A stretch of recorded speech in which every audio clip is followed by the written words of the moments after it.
I'm John Stratton, Superintendent of Hernando County Schools, and I want to welcome you back to another edition of Superintendent's Roundtable, where we talk about topics we think are relevant to our school community.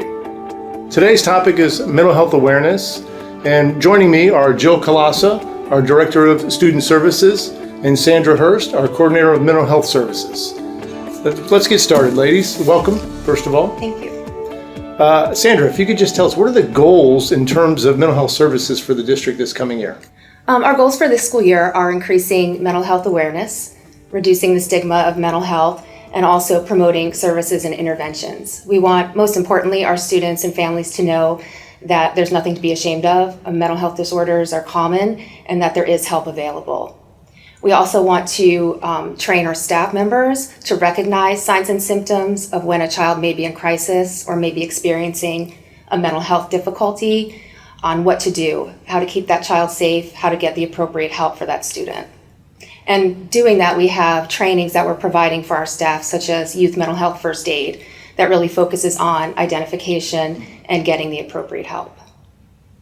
Great, thank you. Are there any other interventions that we're going to be introducing this school year? Yes, we have partnership with the Sandy Hook Promise, and it's a wonderful program that offers a variety of programs. We are going to do the Start with Hello program, which is really a tier-wide school initiative that promotes inclusion, kind of tries to reduce isolation, students that may be eating lunch alone, not feeling connected to their school, maybe don't participate in clubs or school-based activities. So this program offers activities, events, different weeks that are scheduled throughout the year where we promote like random act of kindness or teaching students how to recognize, you know, a child that may be isolating themselves and what you can do, what the students can do themselves to bring that child in and create that sense of connection and inclusion. And if I remember right, we piloted that program this particular year, and now we're expanding upon that. Yes, we did. We had quite a few schools that participated in the Start with Hello week and did activities throughout that week. There were poster contests, different things going on, and it was very successful. So we're looking forward to bringing that full, next school year for all of our schools. Excellent. I've heard good things about the program. Yes.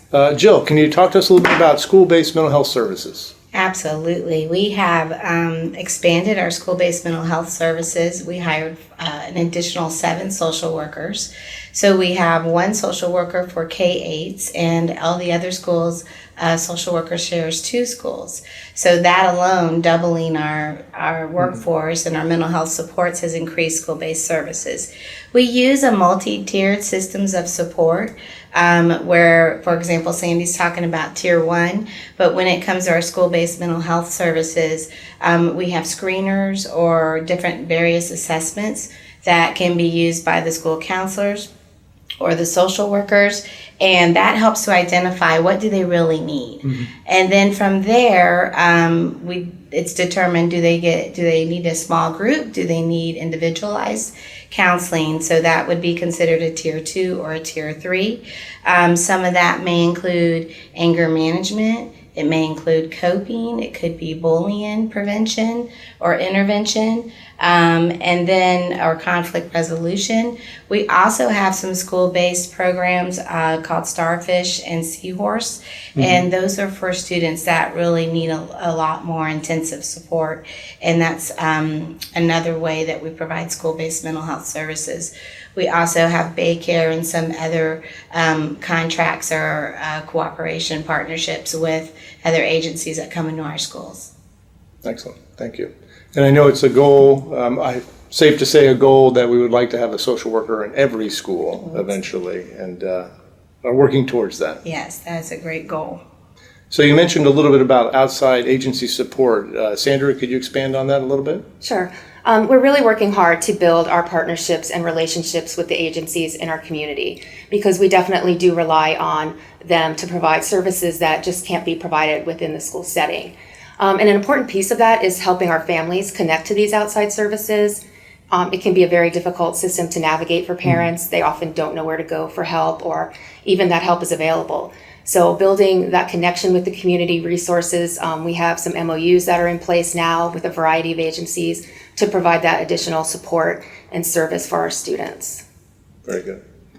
So for either one of you, if I'm a staff member or a parent and I have concerns, what should I do? I would say first to contact your front line is the certified school counselor.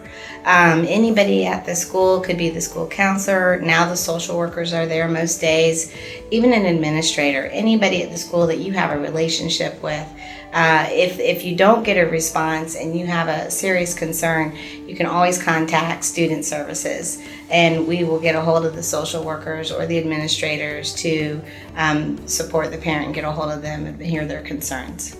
Excellent. Sandra, anything you'd like to add to that? Just that there is help out there.